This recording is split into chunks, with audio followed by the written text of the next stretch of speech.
Hello everyone, now I will show you how to set up your TP-Link router.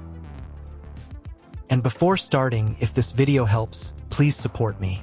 I donate half of all donations to shelters. You can find more details in the description below. So the first thing that you will need to do is to turn on your router. Take the power adapter. Plug one end of the power adapter into an outlet and the other into the router.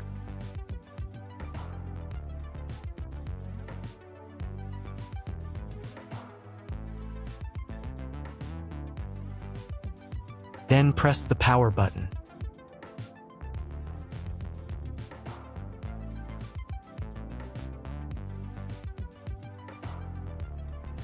When the router is turned on, the power indicator will be lit. It may take a few minutes for it to completely turn on. Next, plug the cable from your internet service provider or from your modem into a special internet port. This port is usually labeled as internet, and usually it has a different color. Each cable should be inserted until it snaps into place. Now you need to restore the router to its factory settings. Hold down the reset button on the router for 10 seconds. Wait until the indicator lights on the router start flashing. At times, this button is found inside the router casing to prevent it from being pressed by mistake. In this case, use a slim object to press it down.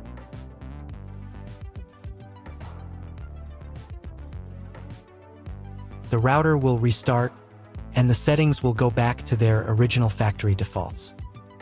Plug one end of the Ethernet cable provided with the router into one of the LAN ports.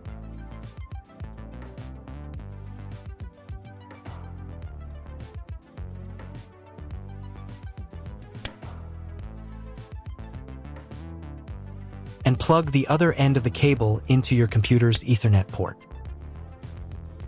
Wait a few minutes for connection. Great, we've connected the router to your computer. Now you will need to set it up. But first, let me show you another way to connect the router if you do not have an Ethernet cable or your computer does not have an Ethernet port. Connect the router to the power adapter and cable from your internet provider.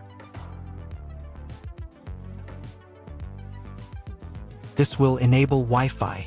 If your router is new and hasn't been set up, your Wi-Fi network will be named after the router. Your router has a unique Wi-Fi network name and password printed on a sticker. Connect to it. Awesome, you've connected to the router.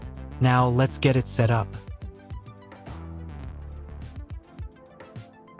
First, open your web browser and visit the URL you see on the screen.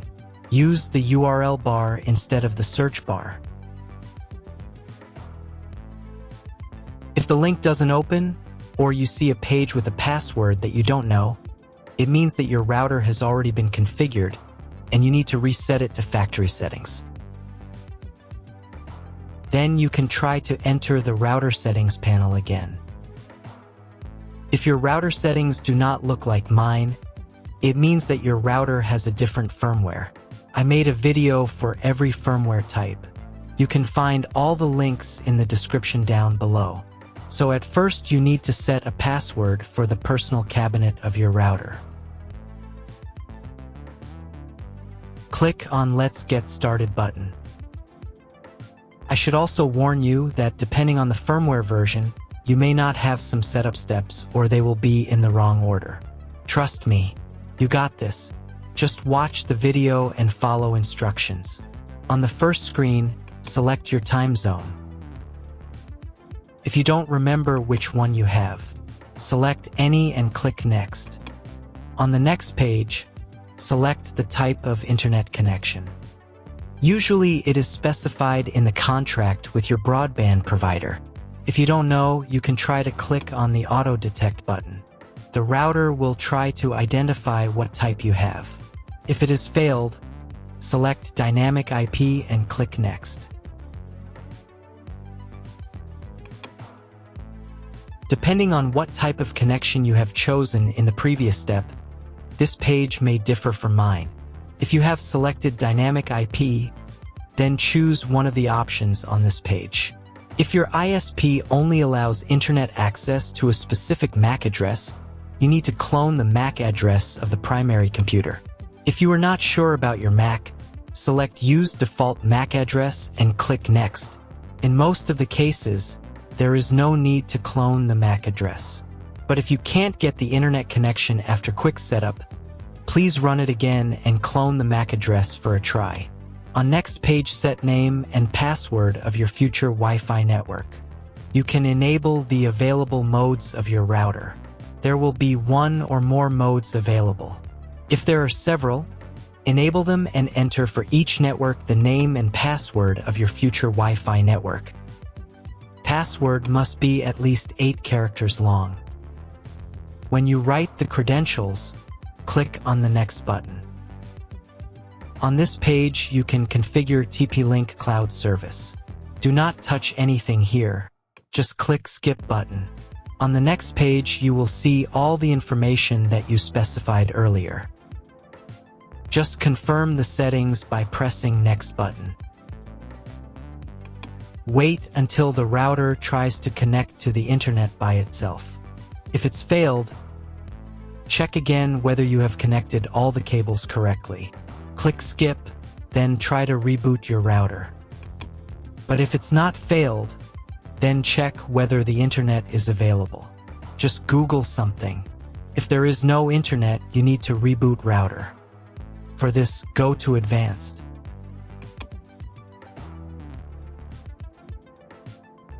Next, select System. Select Reboot menu item and click on the Reboot button.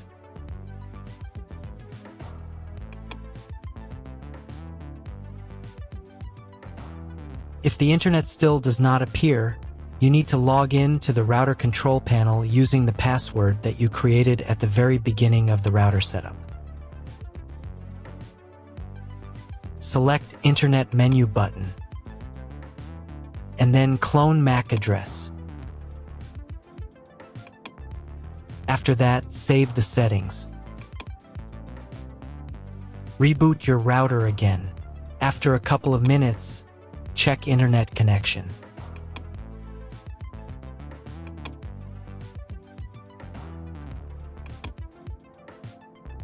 If internet still doesn't appear, contact your internet service provider. He will tell you what type of connection you have and what other settings you need to do.